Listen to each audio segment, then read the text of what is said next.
if you have a terrible itch, you have free choice whether or not you're going to scratch that. You may be able to delay it 5 seconds, 10 seconds, but eventually you're going to scratch that itch.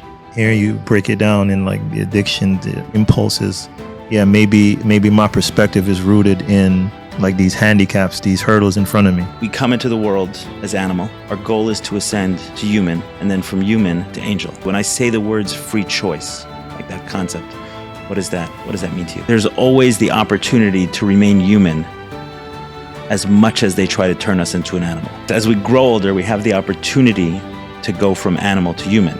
And what that transition means is to get to a state of free choice. Welcome to the In Search of More podcast. I am your host, Ellie Nash. Join me weekly on my quest for more from myself and more from this world. We'll see you on the other side.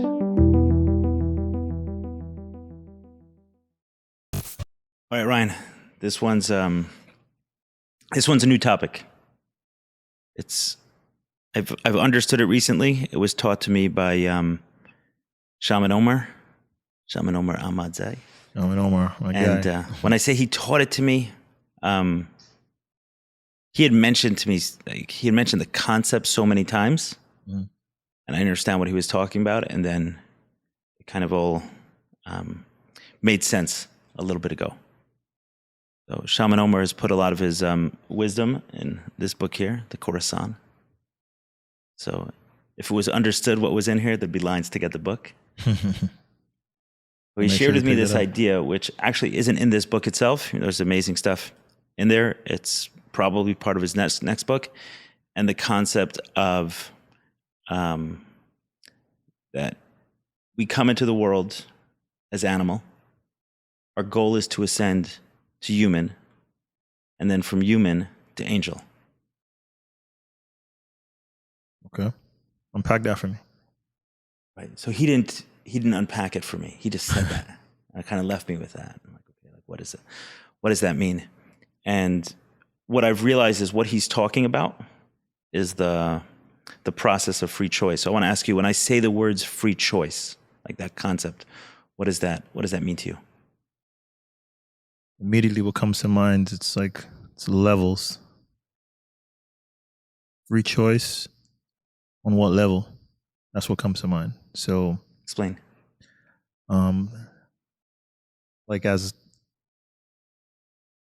a part of a society, like my day to day, this is how I feel today. Could change, but yeah, I feel like we're not necessarily making any choices independently on our own free will. So we don't have free choice. It's a school of thought that there is no real free choice. Again, I think it's the levels. So internally, I feel like I have a free choice, right? Meaning everything that's inside of my orb. But anything that's outside of that, I think, I'm always guided and I'm always nudged in certain directions all the time, subconsciously, especially most choices. Like, why do I like the things that I like? I don't know if I actually like them. I know for sure that someone told me I like them. Right. Right. You call it programming, conditioning, whatever the case is, but some things are not, right? We've been programmed in the same space, technically, right? Most of it in America. I watching a lot of the same stuff, and a little different flavor, but you gravitated to the arts and creativity and things like that, and maybe I gravitated more towards business. Is that programming? Is that higher calling? What is that? I mean, everything by design also, right? So now I'm thinking about just the duality of things, right? So day to day, but recognizing that my choices may not necessarily be my own feels like I'm going closer towards freedom of choice. Like, whether I choose to accept that's the end all be all, or there's more, there's something higher. You're saying even though you feel like you have free choice, there's a part of you that doesn't believe that it's really a free choice. There's something that's nudging or guiding or pushing in a certain direction. Yeah. That would mean we don't really have free choice. So free choice is an illusion. Yeah, for sure. That's how I feel. And I think even like in the most positive, the most like spiritually, this sort of powerful way, I don't believe in coincidences, right? So I believe everything happens how it's supposed to happen. So where am I making the choice? I can miss what's been chosen for me, but where am I making the choice? But if we don't believe in free choice, then where's reward? Where's punishment? Like, where's a place for any of those things? Again, I think levels, right? Like, it may feel like that on that level, but is it really that? Like, is that reward really that reward, or is it just that reward in that level? I can tell you, as far as Judaism is concerned, free choice is a bedrock principle, right? That there exists free choice. Mm-hmm. But let's take the concept of free choice, okay, and then go back to what Omar had mentioned to me about animal, angel, human, and angel, right? That ascension. One thing we know about animals is they don't have free choice. Mm-hmm. That free choice does not exist for an animal. I have a friend who has I forget the name of the dog. I think an American bulldog, and he's well trained. Always behaves. I mean, he's scary and big, but he's well trained. And the other day there was my nephew was playing with, I forget what, a chicken. We had a little chicken on our property, and he was holding the chicken, and he put it next to the dog, and the dog snapped at the chicken. He missed it, but watching that dog, did that dog really have free choice at that moment? There was nothing it could have done, like absolutely nothing. There was nothing it could have done. Right. And in 12 Steps, we talk a lot about powerlessness. I am powerless over this addiction, right? People use that terminology. Essentially what they're saying is the same thing. What we're saying is the same thing, that someone is sitting at a bar. They don't really have a free choice not to drink. Another way of saying it, if you have a terrible itch, you have free choice whether or not you're going to scratch that. You may be able to delay it 5 seconds, 10 seconds, but eventually you're going to scratch that itch. Unpack it a bit more through the perspective of Judaism, because I think that's something that I always think about, like religion. Every religion talks about the main separator between man and animal is free choice, free will, free choice. Right. But inside of that, it's like the restrictiveness of religion can often feel like you don't have any choice. You can't do anything. Right? Right. I think what you're talking about, the restrictiveness of religion, is the guilt that people use religion to impose on people. If you don't do this, God will do that. God will be angry at you, right? I heard of all those things. And I think it's a distortion. I think it is. Not true. Not true. It's not my own words. There's a Hasidic master, the Baal Shem Tov, who says that if a person believes in judgment, like if that's his mindset, then God will interact with him through judgment. But if he believes in ultimate kindness, then God will interact with him with kindness. So is it true? You mentioned levels. Is it true? It's true for the person who believes, yeah.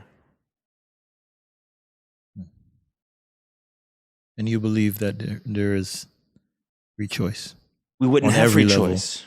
Yeah, we wouldn't have free choice. No, I believe that my understanding of what I was taught by Omar and what landed deeply for me is that is the process. The process is that we are essentially animals. A child doesn't have free choice, as an example. Right? A 1, 2-year-old, there's no choice. Eventually, as we get older, grow older. Right. If the time itself does something for us, as we grow older, we have the opportunity to go from animal to human. And what that transition means is to get to a state of free choice. So I'll give you an example. And before I give the example, I think even more than that, I think that is the work. In an earlier episode, we defined what is the work. Mm-hmm. And maybe this is an alternate definition.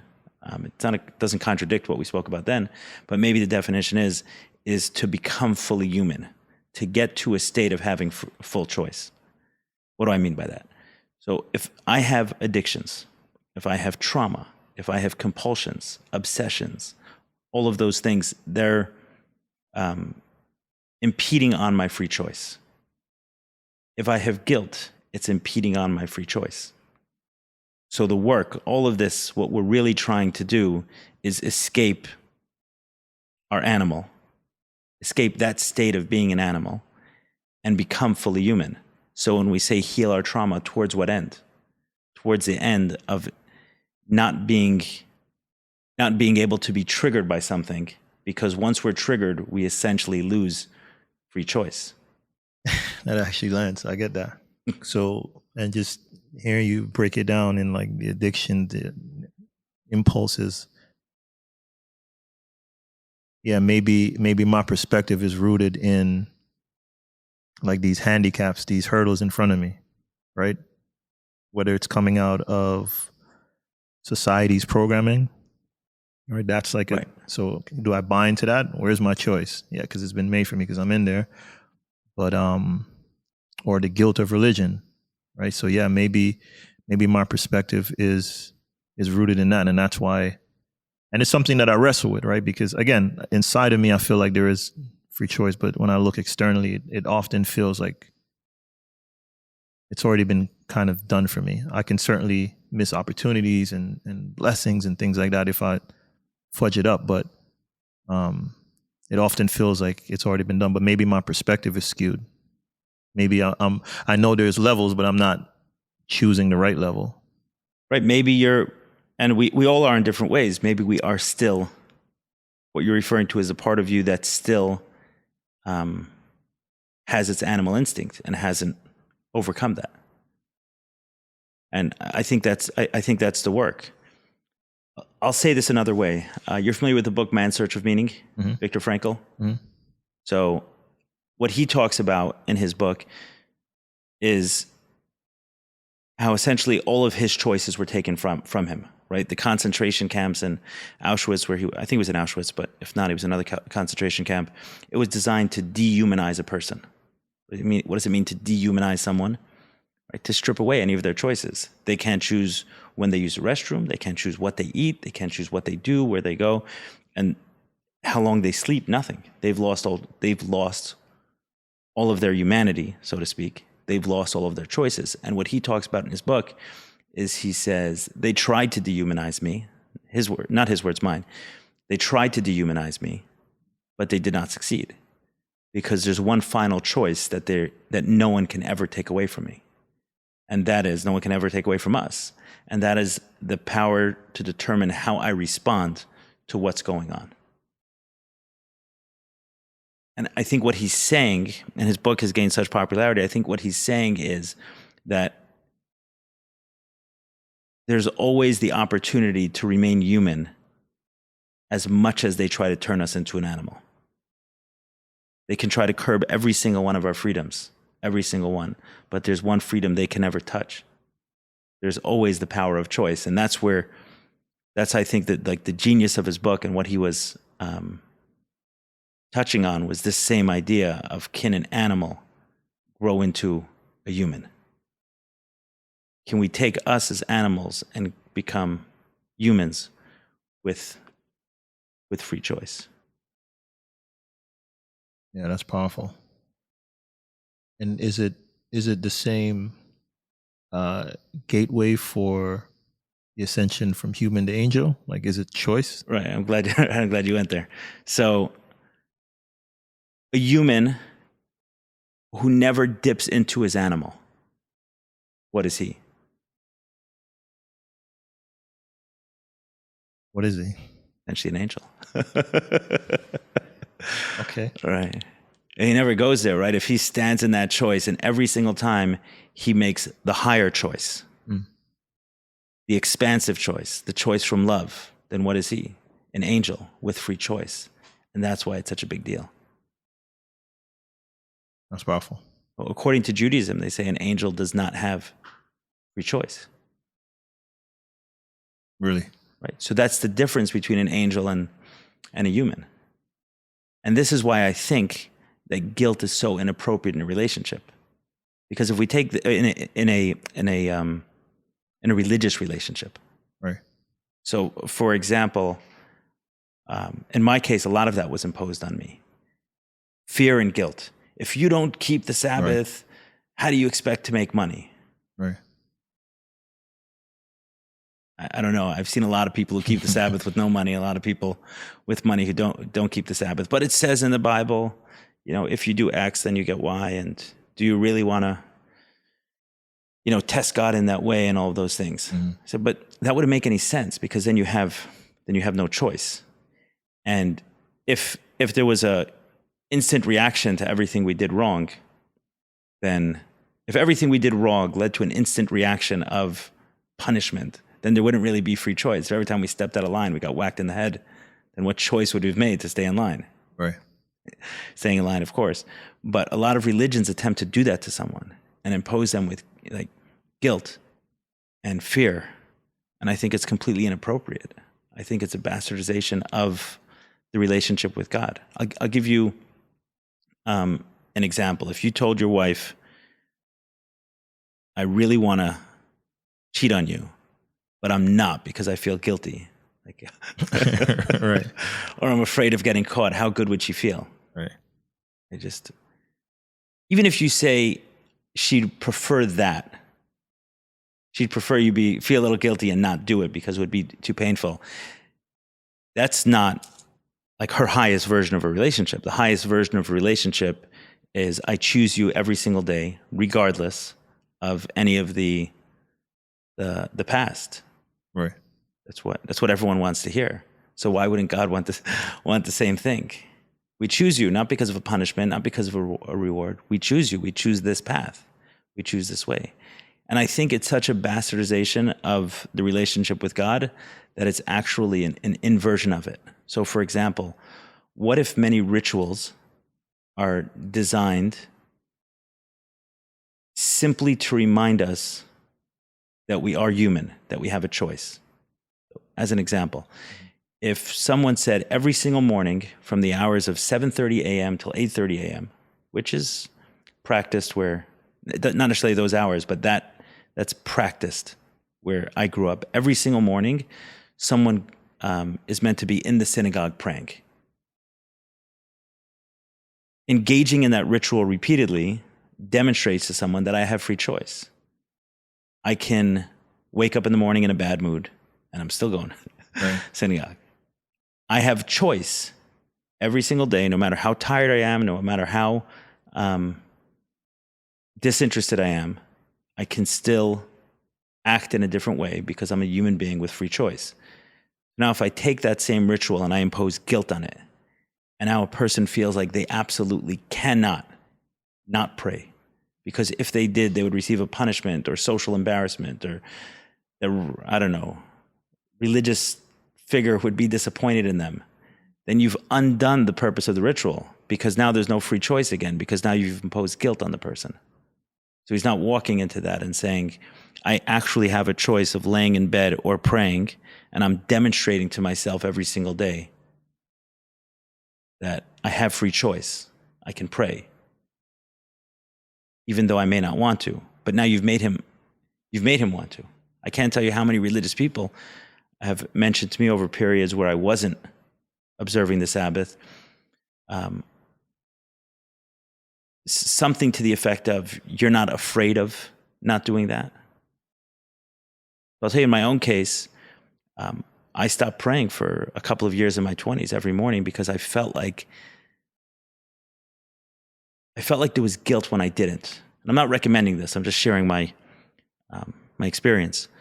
I felt like there was guilt when I didn't. I felt like there was fear when I didn't. I said, why would I feel an emptiness? Not an emptiness. Why does this have to sit with me when I'm praying? Why am I praying with guilt? Why do I want that? So I just said, I'm never doing this again until I can look at it and say, I have no guilt. When I say it, I'm referring to a specific, it's called the tefillin. I don't know if you've seen me wrap them in my arms. When I pray for a couple of years, I said, I'm not going to do it. Now I do it every morning, most mornings. And if I don't, or I just say most mornings, I do it most days. And if I don't have that guilt attached to it. So now I'm choosing every single day to do it. Isn't that so much more meaningful? I Yeah. think so. Absolutely. And I just think about my experience with religion also, like you're speaking to one of those people that that the guilt for sure pushed me away from religion. Fast forward now, I started doing the work. I feel like I'm closer to God than I've ever been. Every day. Right, same thing. I grew up in it, in the yeshiva system, with rabbis all around me singing songs of how Hashem, which is the Hebrew, one Hebrew way of referencing God. Hashem is here, Hashem is there, Hashem is truly everywhere. I felt none of it. And if he was there, I didn't want any part of it. I was afraid of him. That's what they told me. Right. That's what they told me to be. Feel guilty when I don't do what he wants. Feel afraid when I don't do what he wants. No. That's not the relationship I want. That's not the relationship I want with my wife. It's certainly not the relationship I want with my God. Yeah. Don't do it because you have to. Do it because you choose to. Right. So bring this back full circle. All of this can just be an exercise in ridding ourselves of all of these things. Guilt, fear, trauma, addictions. Why? Just so we become a full human being. And that's the work. That's the work. And then from there, act in ways that are from a higher calling. And then, dude, there's an angel walking on this earth.